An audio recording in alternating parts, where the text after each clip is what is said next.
Bonjour à tous, on est ravis de vous retrouver sur France Info avec Adrien Rohard. On va passer 2 heures ensemble de 18h à 20h tout au long de la semaine et on va vous permettre ici de nous parler, de nous poser des questions, de nous faire part de vos incompréhensions sur l'actualité. Bonjour Lucie, bonjour à tous. Alors je précise quand même une chose, on ne s'habillera pas tous les soirs de la même couleur. On va changer. C'est exceptionnel ce soir, on va un peu changer. On est ravis de vous accueillir pour cette nouvelle version du 18-20. Bien sûr, dans cette édition, on vous donnera la parole tous les soirs. Vous pourrez intervenir en direct, évidemment. Pour ça, il y a une petite adresse mail qu'on vous donnera tout à l'heure. Et vous pourrez échanger en direct avec nos invités sur tout un tas de sujets. Ce soir, le pass sanitaire, le quoi qu'il en coûte, l'Afghanistan aussi qu'on abordera ensemble. On va décrypter tout ça avec nos éditorialistes, démêler le vrai du faux avec les équipes de Vrai ou Fake. Et bien sûr, vous entendre et vous apporter un maximum de réponses. Allez, vous connaissez désormais les thématiques de la soirée.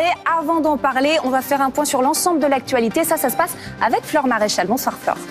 Bonsoir Lucie, bonsoir Adrien, bonsoir à tous et à la une aujourd'hui. Et bien d'abord, la fin du fonds de solidarité aux entreprises, c'est dans un mois, au 30 septembre prochain. L'annonce ce matin du ministre de l'économie Bruno Le Maire. Le gouvernement abandonne donc le quoi qu'il en coûte pour du sur-mesure. On vous explique tout dans un instant.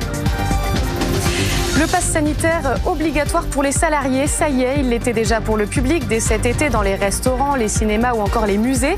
Eh bien, il est désormais pour les salariés en contact avec ce public. 1 800 000 Français sont concernés. Et puis en Afghanistan, la menace d'un nouvel attentat est toujours réelle, notamment autour de l'aéroport de Kaboul. Des roquettes ont été tirées, revendiquées ce matin par le groupe État islamique. Les États-Unis entament une course contre la montre pour procéder aux dernières évacuations. C'est demain leur départ définitif du pays qu'ils occupent depuis maintenant 20 ans.